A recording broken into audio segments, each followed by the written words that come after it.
यासीन से रोशन हो फ़िक्र नज़र, खामोश दिल को मिले नूर नज़र।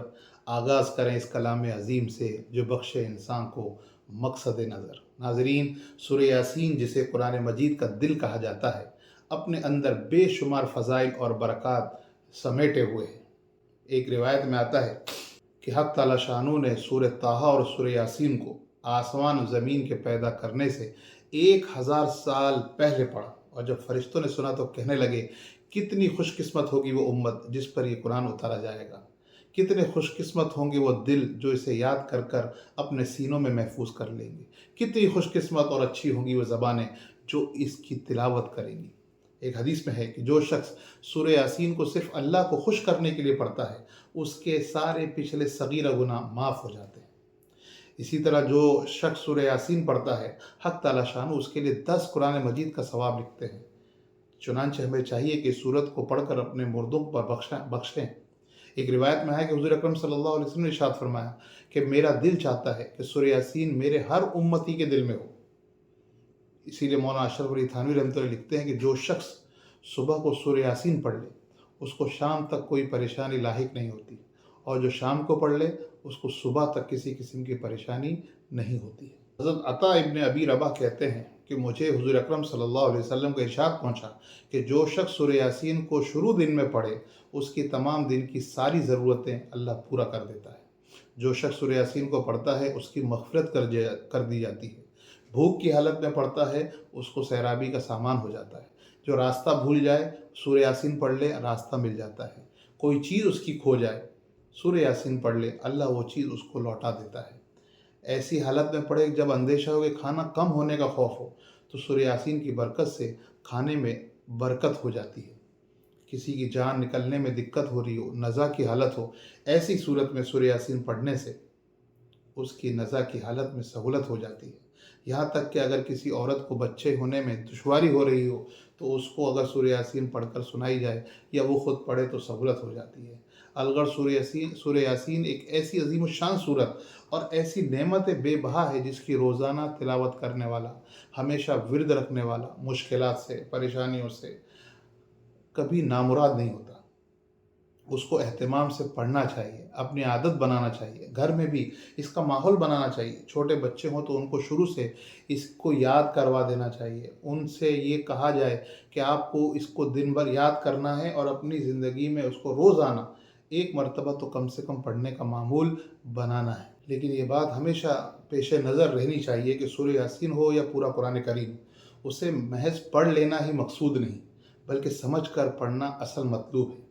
कुरान इसलिए नाजिल हुआ कि वो हमारी ज़िंदगियों की रहनुमाई करे।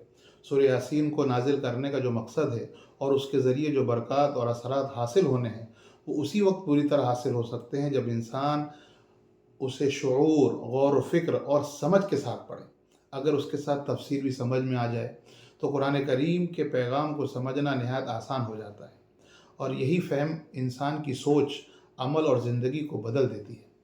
इंशाअल्लाह हमने ये इरादा किया है कि रोज़ाना सूरह यासीन की 2-3 आयतों का तर्जुमा और आसान ज़बान में उसकी तफसीर और मतलब बताने की कोशिश करेंगे। आप हज़रात एहतिमाम से उसको सुनें, अपने बच्चों को भी सुनाएं। तो चलिए शुरू करते हैं। अऊज़ु बिल्लाहि मिनश शैतानिर रजीम, बिस्मिल्लाहिर रहमानिर रहीम। यासीन वल कुरानिल हकीम, इन्नका लमिनल मुरसलीन अला सिरातिल मुस्तकीम, तंज़ीलुल अज़ीज़िर रहीम, लितुन्ज़िर कौमम मा उन्ज़िर आबाउहुम फहुम गाफ़िलून। सामईन, हमने कुरान करीम में लिखा हुआ देखा होगा सूरह यासीन और उसके बाद मक्कीयतुन या मदनीयतुन, 2 चीज़ें लिखी हुई रहती हैं, या तो मक्की है या तो मदनी है। इसका मतलब ये होता है कि हुज़ूर पाक सल्लल्लाहु अलैहि वसल्लम की ज़िंदगी को 2 हिस्सों में तकसीम किया है। हुज़ूर पाक सल्लल्लाहु अलैहि वसल्लम की 13 साला ज़िंदगी जो उन्होंने मक्के में गुजारी, और फिर हिजरत करने के बाद 10 साला ज़िंदगी जो उन्होंने मदीने में गुजारी। जो हिजरत से पहले की मक्के में रहे हैं उन्हें मक्की सूरतें कहा जाता है, और वो सूरतें जो हिजरत के बाद नाजिल हुई उन्हें मदनी सूरत कहा जाता है। और इन दोनों के मज़ामीन में अलग अलग फ़र्क है कि जो मक्की सूरतें होंगी उसमें जो जिनसे बात की जा रही थी, जिनसे ख़िताब किया जा रहा था, وہ مشرکین مکہ تھے اور ان کو توحید کی بیسک دعوت دی جاتی تھی، اور مدینے آنے کے بعد اب چونکہ مسلمان ہو گئے تھے، مسلمانوں کو اعمال کرنا ہے، نماز پڑھنا ہے، روزہ رکھنا ہے، زکوٰۃ دینی ہے، تو یہ سارے احکامات یہ مدنی صورتوں میں، مکی صورتوں میں صرف قرآن حکیم ان سے مخاطب ہے جو اسلام کو مان رہے ہیں، نہیں مان رہے ہیں، ان کو توحید کی دعوت دی جا رہی ہے، تو یہ مکی صورت ہے۔ اب یہ قرآن کریم کی صورت شروع ہوتی ہے سورہ یاسین۔ پہلا لفظ ہے یاسین، یہ حروف مقطعات کہے جاتے ہیں، عربی زبان ملا کر پڑھی جاتی ہے، لیکن کچھ الفاظ کچھ صورتوں کے شروع میں ایسے ہیں کہ ان کو حرف بہ حرف الگ الگ کر کے پڑھا جاتا ہے، کاٹ کاٹ کر پڑھا جاتا ہے، تو مقطعات کہتے ہیں کاٹے ہوئے الگ الگ حرف، تو اس کو یاسین کا حروف مقطعات ہے۔ اب اس کا مطلب کیا ہوتا ہے؟ اس کا مطلب مفسرین نے یہی لکھا ہے کہ اللہ اعلم بمرادہ بذالک، کہ اللہ تبارک تعالیٰ ہی اس سے کیا بولنا چاہتا ہے یہ اللہ ہی جانتا ہے، قیامت کے دن اللہ بتائیں گے، تو اس کا جو بھی ترجمہ ہوتا ہے وہ یہ کہتے ہیں اللہ اعلم، اللہ ہی اس کی مراد کو اور مطلب کو جانتا ہے۔ اس کے علاوہ بعض لوگ یہ بھی کہتے ہیں کہ یاسین اور طٰہٰ یہ حضور پاک صلی اللہ علیہ وسلم کے مبارک ناموں میں سے ایک نام ہے۔ اس کے بعد اللہ فرماتے ہیں والقرآن الحکیم، اور حکمت سے لبریز قرآن کریم کی قسم۔ اب قسم ایک ایسی چیز ہے کہ جو اللہ تعالیٰ، جو انسان ہم اس لیے کھاتے ہیں تاکہ ہماری بات میں وزن پیدا ہو جائے، تاکید ہو جائے، تو ایسی کوئی بڑی چیز کی قسم کھاتے ہیں۔ اب بڑی چیز اللہ تعالیٰ کے نزدیک تو کوئی ہے نہیں، سب سے بڑا اللہ، اللہ اکبر، اللہ سب سے بڑے ہیں، اس کے علاوہ کوئی بڑا نہیں ہے۔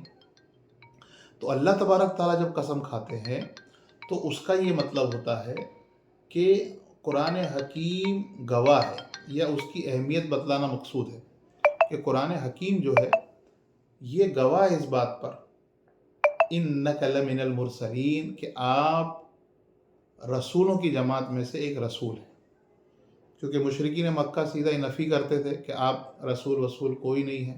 اللہ تبارک تعالیٰ کہہ رہے ہیں نہیں، قرآن حکیم اس بات کا گواہ ہے کہ آپ رسول ہیں، انک لمن المرسلین۔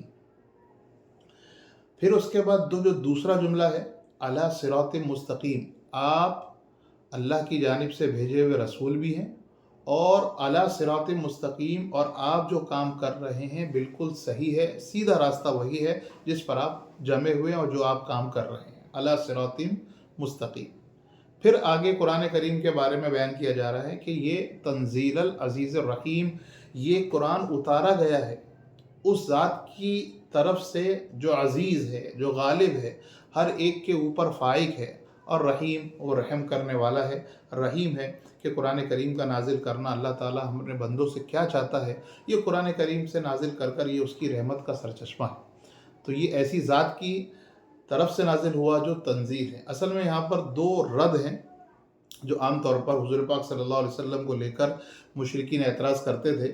ایک یہ کہ آپ رسول ہی نہیں ہیں، تو یہاں پر رسول اللہ تبارک تعالیٰ قسم کھا کر کہنا ہے کہ آپ ہی رسول ہیں، اور دوسرا یہ کہ وہ کہتے تھے کہ یہ قرآن آپ نے خود اپنی طرف سے گھڑ لیا ہے، بنا لیا ہے، یا یہ کہ آپ کسی پرانے آدمی سے مل کر بیٹھ کر یہ بنا رہے ہیں، اللہ تعالیٰ کی طرف سے نہیں۔ تو ان دونوں آیتوں میں ان دونوں کا جواب ہے کہ انکا لمن المرسلین، کہ آپ رسولوں میں سے ہیں، علی صراط مستقیم، آپ بالکل صحیح کام کر رہے ہیں، جو آپ سیدھے راستے پر ہیں۔ اور تنزیل العزیز الرحیم، یہ جو قرآن کریم ہے، یہ قرآن کریم کسی انسان نے نہیں اتارا، کسی انسان نے نہیں بتایا، بلکہ یہ نازل کیا گیا ہے اس عظیم ذات کی طرف جو عزیز بھی ہے اور رحیم بھی ہے۔ آگے مقصد بیان کر رہے ہیں لِتُنذِرَ قَوْمًا مَّا أُنذِرَ آبَاؤُهُمْ فَهُمْ غَافِلُونَ، لِتُنذِرَ، تاکہ آپ خبردار کر سکیں ایسی قوم کو، لِتُنذِرَ قَوْمًا، ایسے لوگوں کو آپ خبردار کر سکیں، مَّا أُنذِرَ آبَاؤُهُمْ، جن کے باپ داداؤں کو ڈرایا نہیں گیا، مطلب ان کے پاس کوئی نبی نہیں بھیجا گیا، جس کے نتیجے میں فہم غافلون، وہ بے خبر ہیں، غافل ہیں آخرت کے معاملوں سے، اللہ تعالیٰ کی باتوں سے، تو فہم غافلون، یہ لِتُنذِرَ قَوْمًا، تاکہ آپ ڈرائیں ان لوگوں کو ما انذر آباؤہم، جن کے باپ داداؤں کو نہیں ڈرایا گیا، فہم غالبون، جس کے نتیجے میں یہ سب لوگ غافل